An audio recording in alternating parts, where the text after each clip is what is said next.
Daniel അധ്യായം 7. ദാനിയേലിന്റെ ദർശനങ്ങൾ. 4 മൃഗങ്ങൾ. ബാബിലോൺ രാജാവായ ബൽഷാസറിന്റെ 1-ാം ഭരണവർഷം ദാനിയേലിന് ഉറക്കത്തിൽ ഒരു സ്വപ്നവും ചില ദർശനങ്ങളും ഉണ്ടായി. അവൻ സ്വപ്നം എഴുതിയിടുകയും അതിന്റെ സംഗ്രഹം അറിയിക്കുകയും ചെയ്തു. ദാനിയേൽ പറഞ്ഞു, ആകാശത്തിലെ 4 കാറ്റുകളും മഹാസമുദ്രത്തെ ഇളക്കി മറിക്കുന്നത് നിശാദർശനത്തിൽ ഞാൻ കണ്ടു. 4 വലിയ മൃഗങ്ങൾ കടലിൽ നിന്ന് കയറി വന്നു. അവ വിഭിന്നങ്ങളായിരുന്നു. സിംഹത്തെപ്പോലെ ആയിരുന്നു ആദ്യത്തേത്. അതിന് കഴുകന്റെ ചിറകുകൾ ഉണ്ടായിരുന്നു. ഞാൻ അതിനെ വീക്ഷിച്ചു കൊണ്ടിരിക്കെ അതിന്റെ ചിറകുകൾ പറിച്ചെടുക്കപ്പെട്ടു. അതിനെ നിലത്തുനിന്ന് പൊക്കി മനുഷ്യനെ പോലെ ഇരുകാലിൽ നിർത്തി. മനുഷ്യന്റെ മനസ്സും അതിന് നൽകപ്പെട്ടു. ഇതാ, രണ്ടാമത് കരടിയെപ്പോലെ മറ്റൊരു മൃഗം. അതിന്റെ ഒരു വശം ഉയർത്തപ്പെട്ടു. അത് 3 വാരിയലുകൾ കടിച്ചു പിടിച്ചിരുന്നു. അതിനോട് പറഞ്ഞു, ഇഷ്ടം പോലെ മാംസം തിന്നുകൊള്ളുക.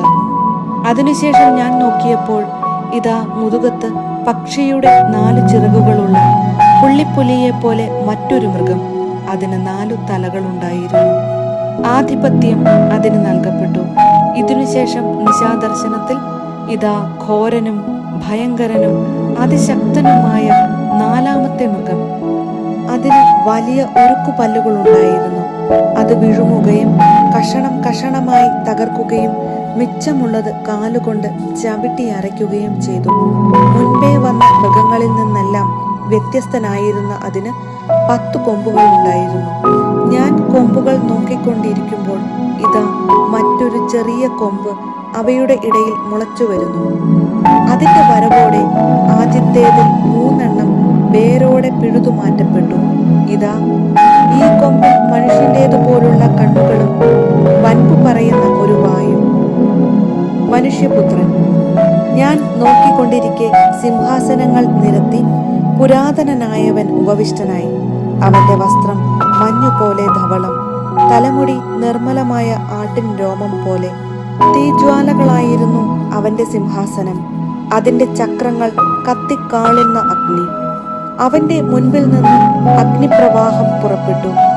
1000 പേർ അവനെ സേവിച്ചു. 10,000 പേർ അവന്റെ മുൻപിൽ നിന്നു. ന്യായാധിപ സഭ ന്യായവിധിക്ക് ഉപവിഷ്ടമായി. ഗ്രന്ഥങ്ങൾ തുറക്കപ്പെട്ടു. കൊമ്പിന്റെ വൻപു പറച്ചിൽ കേട്ട് ഞാൻ നോക്കിക്കൊണ്ടിരിക്കെ ആ മൃഗം കൊല്ലപ്പെട്ടു.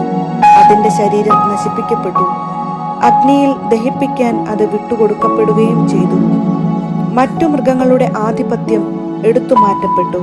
എന്നാൽ അവയുടെ ആയുസ് ഒരു കാലത്തേക്കും ഒരു സമയത്തേക്കും നീണ്ടുനിന്നു. നിശാദർശനത്തിൽ ഞാൻ കണ്ടു, ഇതാ, വാനമേഘങ്ങളോടുകൂടെ മനുഷ്യപുത്രനെ പോലെ ഒരുവൻ വരുന്നു. അവനെ പുരാതനനായവന്റെ മുൻപിൽ ആനയിച്ചു. എല്ലാ ജനതകളും ജനപദങ്ങളും ഭാഷക്കാരും അവനെ സേവിക്കേണ്ടതിന് ആധിപത്യവും മഹത്വവും രാജത്വവും അവന് നൽകി. അവന്റെ ആധിപത്യം ശാശ്വതമാണ്. അത് ഒരിക്കലും ഇല്ലാതാവുകയില്ല. അവന്റെ രാജത്വം അനശ്വരമാണ്. ഞാൻ ദാനിയേൽ ഉത്കണ്ഠാകുലനായി. ദർശനങ്ങൾ എന്നെ പരിഭ്രാന്തനാക്കി. ഞാൻ അവിടെ നിന്നിരുന്നവരിൽ ഒരുവനെ സമീപിച്ച് ഇതിന്റെയെല്ലാം പൊരുൾ എന്താണെന്ന് ചോദിച്ചു. അതിന്റെ വ്യാഖ്യാനം അവൻ പറഞ്ഞു തന്നു. ഭൂമിയിൽ നിന്ന് ഉയർന്നു വരുന്ന 4 രാജാക്കന്മാരാണ് ഈ 4 മഹാമൃഗങ്ങൾ. എന്നാൽ അത്യുന്നതന്റെ പരിശുദ്ധർക്ക് രാജ്യം ലഭിക്കുകയും അവർ ആ രാജ്യം എന്നേക്കുമായി അവകാശമാക്കുകയും ചെയ്തു.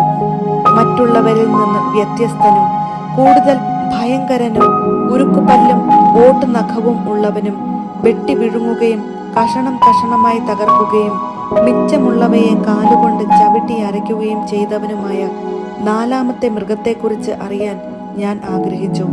അതിന്റെ തലയിൽ ഉണ്ടായിരുന്ന 10 കൊമ്പുകളെയും മറ്റു 3 എണ്ണത്തെ വീഴ്ത്തിയതും കണ്ണുകളും വൻപു പറയുന്ന വായും ഉള്ളതും മറ്റുള്ളവയേക്കാൾ ഭീകരവുമായ കൊമ്പിനെയും സംബന്ധിച്ച സത്യം അറിയുന്നതിന് ഞാൻ ആഗ്രഹിച്ചു. പുരാതനനായവൻ വന്ന് അത്യുന്നതന്റെ പരിശുദ്ധർക്ക് വേണ്ടി ന്യായവിധി നടത്തുന്നതുവരെ, പരിശുദ്ധർ രാജ്യം സ്വീകരിക്കുന്ന സമയം സമാഗതമാകുന്നതുവരെ ഈ കൊമ്പ് അവരുമായി പൊരുതി ജയിക്കുന്നത് ഞാൻ കണ്ടു. അവൻ പറഞ്ഞു, നാലാമത്തെ മൃഗം ഭൂമിയിലെ നാലാമത്തെ ഒരു സാമ്രാജ്യമാണ്. മറ്റെല്ലാ രാജ്യങ്ങളിലും നിന്നും അത് വ്യത്യസ്തമായിരിക്കും. അത് ഭൂമി മുഴുവൻ വെട്ടി വിഴുങ്ങുകയും ചവിട്ടി മെതിക്കുകയും കഷണം കഷണമായി തകർക്കുകയും ചെയ്യും. ഈ സാമ്രാജ്യത്തിലുള്ള ഉയർന്നു വരുന്ന 10 രാജാക്കന്മാരാണ് 10 കൊമ്പുകൾ. അവർക്കെതിരെ വേറൊരുവൻ അവരുടെ പിന്നാലെ വരും. തൻ്റെ മുൻഗാമികളിൽ നിന്ന് അവൻ ഭിന്നനായിരിക്കും. അവൻ 3 രാജാക്കന്മാരെ താഴെയിറക്കും. അവൻ അത്യുന്നതനെതിരെ ദൂഷണം പറയും. അത്യുന്നതന്റെ പരിശുദ്ധരെ അവൻ പീഡിപ്പിക്കും. നിയമങ്ങളും ഉത്സവ ദിനങ്ങളും മാറ്റുന്നതിന് അവൻ ആലോചിക്കും. സമയവും സമയങ്ങളും സമയത്തിന്റെ പകുതിയും വരെ അവർ അവന്റെ കൈകളിൽ ഏൽപ്പിക്കപ്പെടും. എന്നാൽ ന്യായാധിപ സഭ വിധി പ്രസ്താവിക്കാൻ ഉപവിഷ്ടമാവുകയും അവന്റെ ആധിപത്യം എടുത്തു മാറ്റപ്പെടുകയും ചെയ്യും. പൂർണ്ണമായി ദഹിപ്പിച്ച് നശിപ്പിക്കേണ്ടതിന് തന്നെ. ആകാശത്തിന് കീഴിലുള്ള സകല രാജ്യങ്ങളുടെയും രാജ്യത്വവും ആധിപത്യവും മഹത്വവും അത്യുന്നതന്റെ പരിശുദ്ധന്മാർക്ക് നൽകപ്പെടും. അവരുടെ രാജ്യം ശാശ്വതമാണ്. എല്ലാ ആധിപത്യങ്ങളും അവരെ സേവിക്കുകയും അനുസരിക്കുകയും ചെയ്യും. ഇത്രയുമാണ് ദർശനത്തിന്റെ വിശദീകരണം. ഞാൻ ദാനിയേൽ എൻ്റെ വിചാരങ്ങൾ നിമിത്തം പരിഭ്രാന്തനായി, ഞാൻ വിവർണനായി, എല്ലാം ഞാൻ മനസ്സിൽ സൂക്ഷിച്ചു.